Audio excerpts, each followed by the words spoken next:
Anyway, dako naman tayo sa insurance, ano? Yung reklamo ng mga survivors na insulto, may 1,000, may 5,000 na binibigay. Allison, meron bang insurance policy? Updated ba yung insurance policy ng barko na lumubog? Allison, I'm talking to you. Attorney, what's your name? Attorney. What's your name, attorney? Nelson po. Attorney Nelson. Tan po. Ano po? Nelson Tan po. Nelson Tan. Yes. Okay. Sige. Insurance coverage. Marami nagrereklamo na ang binibigay nyo lang daw 10,000. That's supposed to be 200,000 nakalagay sa policy ninyo. Pero kung LTFRB yung pag-uusapan, buti pa pala kapag na-aksidente sa lupa, 400,000 ang kapalit ng buhay ng taong na-aksidente. Kung namatay, sa barko pala, 200,000 na. But anyway, sige. Hindi ko yata binayaran. Marami sa mga survivors, sa mga victims na lunod, hindi nyo binayaran. Tapos tinawag nyo pa mga adik yan, huwag natin bigyan. Meron pang kagulong mga salita kayo. Explain, please. Mr. Chairman, if you allow me to have a short opening statement. No, sir. Honor. Pakisagot lang, sir. No, yung short mo, magiging 10 minutes yan. Pakisagot lang. Maraming mga kamag-anak ng biktima na namatay, nagreklamo na hindi kayo nagbibigay ng compensation mula sa insurance policy ninyo na 200,000 supposed to be. Karamihan sa kanila nakatanggap lang ng 10,000, meron pang 5,000, meron pang 1,000 lang pambili ng pagkain daw.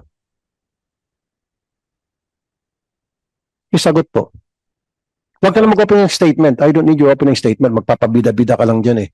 Pakisagot lang, bakit hindi nyo binayaran ng maayos yung mga kamag-anak ng biktimang nalunod? Actually, sir, we have an insurance company, insurance policy that is mandated by the Marina. With regards to the amount of financial assistance, I have on record here, Your Honor, that for accidental death, it covers around 200,000. And for the emergency assistance is 50,000. So right immediately during the tragedy, when the survivors were brought to Zamboanga Port, we immediately released the 10,000 initial financial assistance to the survivors. Now we have on record here that we immediately released 274 passengers with 10,000 each. That was meant for the immediate financial assistance. With regards to 10,000 para sa mga survivor, yes, immediate assistance na yon. yes. Sa So- tingin mo, tama ba yun? Yung halagang yon? Hindi po, kasi initial po yun, para meron lang po silang pagkain and other transportation needs during the May mga reklamo mula sa mga survivor na yung kanilang hospital bills hindi yung sina-shoulder. Ang nagsa-shoulder ay yung mga victims.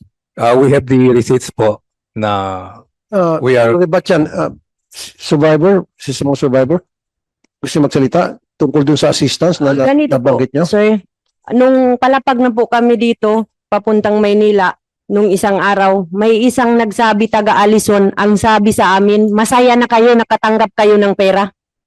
Allison po yun, sa tibol mismo po ng Allison. Galing po kami ng Hulo, papuntang Zamboanga, then Zamboanga to Manila. May trauma pa po kaming hinarap namin, ganun pa po ang sasabihin sa amin na kami ay masaya na dahil po sa pera. Hindi namin po ipagpapalit ang buhay namin dahil lang sa 40,000 or 10,000.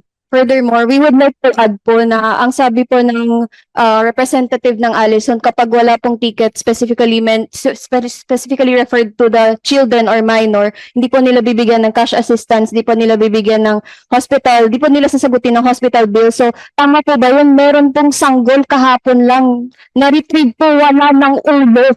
Tapos ganun po sasabihin ng representative ng Allison? Okay, Marina or DOTR, paano yung mga pasahero na wala sa manifest at namatay? Siyempre, ang babayaran ng insurance company ay yung nasa manifest lang. So paano yung excess passengers na wala sa manifest? Paano na sila? Would like to Mr. answer? Chair, if I may, under our existing policy, the ship owner is obligated to oblige to provide the And the same amount kung ano naka-specify sa same po insurance as the policy. insurance cover. So So that's these are not happening. But that's unmanifested. not happening in this case. Hindi nababayaran itong mga survivor, pati yung mga kamag-anak ng biktimang namatay. Madadagdag po yan sa mga violations in terms of the CPC. Clarify lang po namin, Senator Tulfo, na sabi po ni Attorney Nelson, ang 10,000 pesos daw po ay initial cash assistance for food, as what you said earlier. Ang sabi niyo po sa witnesses natin, kapag sinagot niyo na yung hospital bills, good as yun na po yung assistance na ibibigay niyo for life. Yun na po talaga, hindi na po kayo magbibigay ng separate na kumbaga, kung sila ay na-hospital, nabawasan pa yung dapat nilang marireceive. Ay yung mga hindi na-hospital pero na-trauma, sila yung kapag naka-receive ng intended, tapos yung mga na-hospital, yun na po, nabawasan pa po. So, ano po ba yun na ginagawa nyo, tinitipid nyo ang mga pamilya ng biktima sa insidente na mga kasalanan nyo? Sir. If I may, sir. Yes, Ali. Nagbigay sila ng 10,000. Okay. Nung nag-ingay na, sir, nag-additional siya ng 40,000. Yung 10,000, sabi nila, What do you mean nag-ingay? Nung nag-ingay, nagdagdag ng 40. hindi, yung lumaki ng issue, sir. Okay. Yung 10,000, sabi ni Nelson, Tan, food assistance. Nung nag-ingay na, nagdagdag sila ng 40,000, bali 50,000, yun daw ang bayad ng insurance. Ngayon, ang offer nila sa amin is 100,000.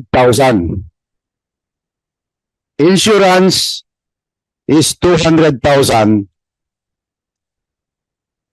May announcement sila, magbibigay sa 300,000. Hindi nila binanggit, ang 200,000 ay sa insurance.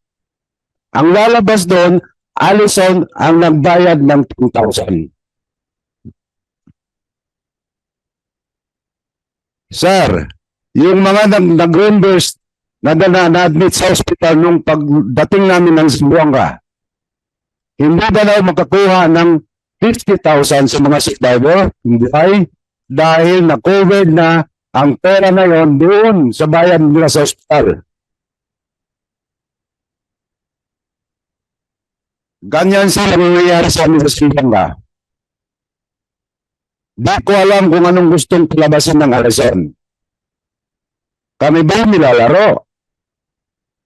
O ayaw nilang magpakawala ng pera nila?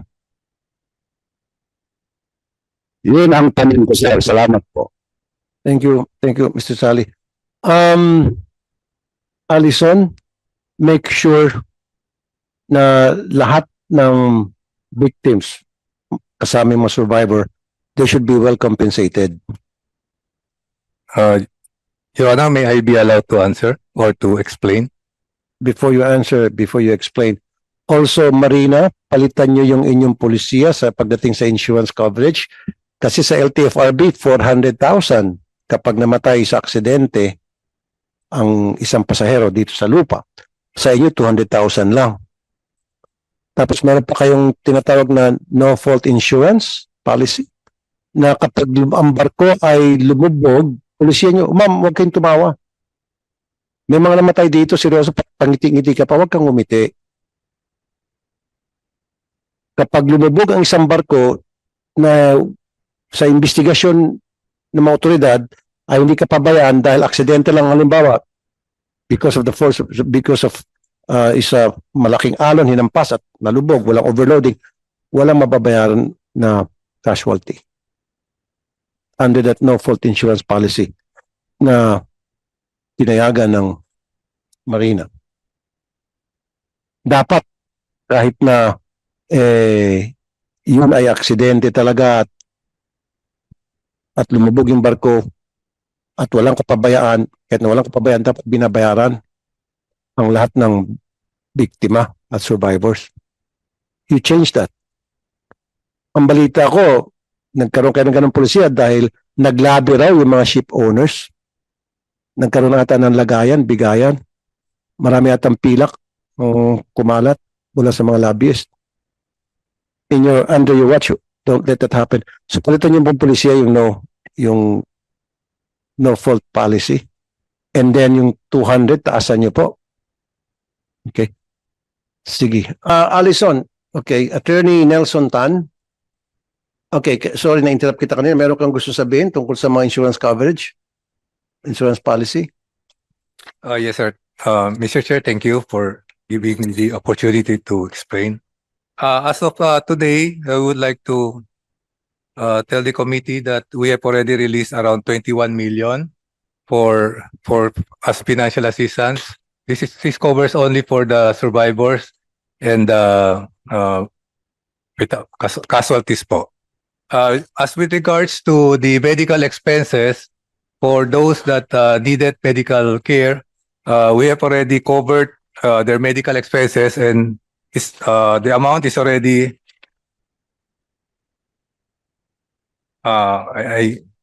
wait lang. Around 1 million plus po. We went around the hospitals all over Zamboanga, and we assured this. There are actually some of them were already discharged, but there are still 3 who are admitted, and we assured them that we will be covering their medical expense. So lahat ng hospital bills Yes, sa lahat ng mga survivors na na-hospital, na admit, or whether na-admit man o outpatient, bayad na. Opo. Every We have single the one of them. documents and the receipts with us po. Okay, ang tanong ko ngayon, what happens doon sa mga namatay na wala sa manifest? I would Tama still, ba? Pabayaran nyo ng 200,000 din kung ano yung nakalagay sa insurance policy? yes po. Okay, and Plus we will do that. Yes po. Plus the 100,000 coming from the own, from the company.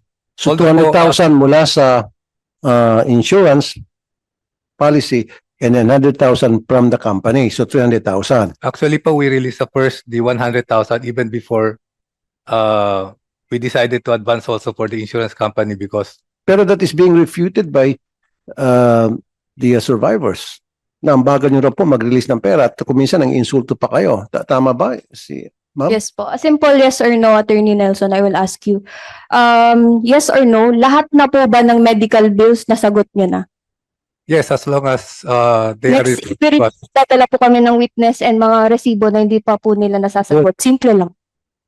yes Okay. po, we're very willing to accept that Sana po, Attorney Nelson Tan, lahat ng mga ospital, lahat ng mga medical facilities na malapit sa lugar, pinagtatanong nyo. O sa lahat ng lugar doon sa lahat ng medical facilities sa lugar na pwedeng puntahan ng mga survivor para magpagamot, tawagan nyo. Kayo po ang mag-reach out, hindi sila mag-reach out sa inyo. Ang nangyari kasi, they're the ones who are reaching out to you. At nahihirapan pa nga raw sila. Meron pa yung na-interview ko before, yung asawa ng isang judge na namatay. Nasikot-sikot siya. Binigyan siya ng hard time. Umiyak pa nga dito dahil parang hindi siya pinapansin. Okay. So, make sure, ayan na talagang bayad na. Okay. At lahat ng mga, up to the single last centavo, bayaran nyo. yes, Mr. Chairman. Go ahead, Senator Robin. Chairman, gusto ko lamang pong tanungin yung ating survivor kasi may naikwento po sila sa akin noong nandoon po ako sa Zamboanga na meron din mga naging biktima na badyaw. Yun ay kinuwento sa akin ni attorney. Pwede ko po bang matanong kung meron na po bang natanggap na mabuting kasi ang kwento ni attorney medyo hindi maganda yung trato sa kanila na kung sigaw-sigawan. Opo kinuwento sa akin ni attorney, dumating sila. Pwede pong ikwento nyo rin po, attorney? Sige po. Actually po, kami po dalawa ng tatay ko po yung pumunta po dun sa disaster risk na sinagawa po ng LGU kung saan nandun din yung desk ng Allison. Noong una po hindi nila po kami nakilala. Kaya yung totoong attitude po nila na observe namin na, anong ba yan? Ang hindi makaintindi, ginagano nila yung mga patyaw na sobrang simple lang daw ng mga requirements, hindi pa maintindihan. Tapos, nung dumating na po kami, nung nag-amok na po kami, sinabi na po namin na nagpakilala na po si ama na isa siyang survivor, na siya po si Attorney Aquino sa Gili. Bigla na po nilang nalitan yung rules nila na dati po kasi kailangan mag-sign ng acknowledgement receipt. Acknowledgement receipt po yung nakalagay sa papel, pero ang mga salita po na nandun medyo delikado, parang mukhang quit claim. Nung inamot na po natin sila kung bakit nagpapasign pa po sila, para saan pa ba yun, bigla nila pong binago yung rules nila na hindi na kailangan mag-sign. So, ibig sabihin po, hindi po talaga necessary in the first place yung acknowledgement receipt. Quit claim disguised as acknowledgement receipt. Pero umaasa lang po sila na ang mga pasahero, ang mga biktima, ang pamilya ay walang alam at magko-comply na lang po sa direktibo nila. Which is ganon din po ang ginawa nila nung Lady Mary Joy. Kaya 3,000 pesos lang po yung binigay sa mga kaanak na nasunog yung katawan. 3,000 pesos Yes doon sa po. mga victims. Marina, are you aware of this? Admittedly, Mr. Chair, I'm not aware of this, but this will be included in the investigation that I'm conducting in relation to Mary Joy 3. Look at the possibility na siguro i-revoke na lang itong prangkisa ng Allison. Kasi wala nang katapusan, tuloy-tuloy ng pagkakadisgrasya ng mga barko nila. Just revoked it. Yes, Attorney Nelson. With due respect po, we have the purpose of the acknowledgement receipt is to show that the money was released. And hindi naman po na we know that there's no actually, Okay, anong wordings doon sa acknowledgement receipt? Can you read it to us? yes, acknowledgement receipt. I, legal age Filipino and a resident of blank, hereby acknowledge that I have received from Allison Shipping the amount of 100,000 as compensation or indemnification for the injuries, losses, and all damages I sustained arising from the unfortunate event. The acknowledgement is executed voluntarily and freely without force, intimidation, or undue influence. Okay nga sir, parang quit claim na yan. Hindi po. Actually, the letter heading is acknowledgement receipt. And actually, Acknowledgement receipt pero it sounded like a quit claim. hindi po. Kasi parang as compensation doon sa injuries, di ba?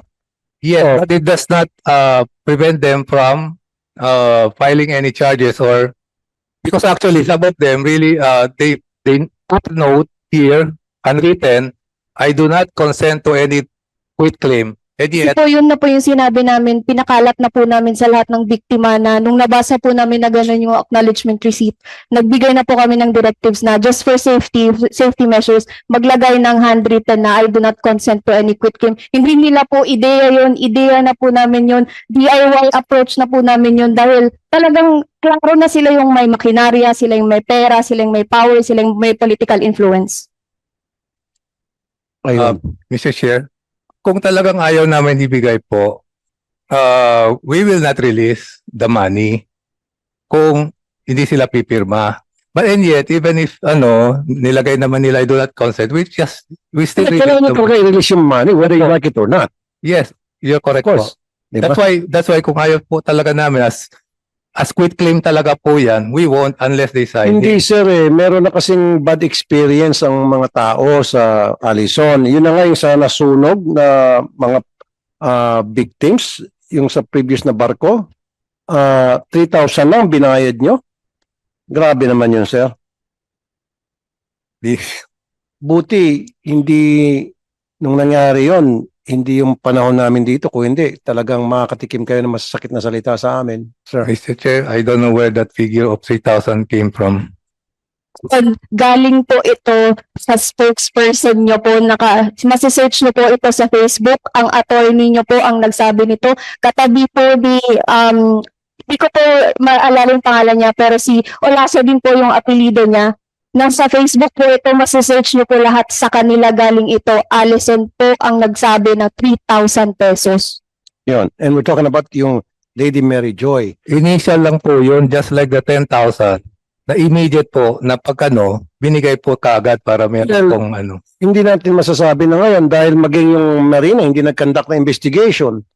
At that time, wala nga silang pinalabas na resulta ng investigasyon kasi yung Marina, nalagyan ninyo, tinapalan nyo ng pera. Kaya hindi nila ginawa yung kanilang trabaho. Eh, totoo naman, aminado itong administrator, Mr. Attorney Tan, na admittedly, they did not conduct a thorough investigation and there was no investigation resulted in the investigation that they conducted, if ever there was. Kaya nga sabi ko, kasuhan yung mga investigador na yon, maging yung previous administrator. Di ba?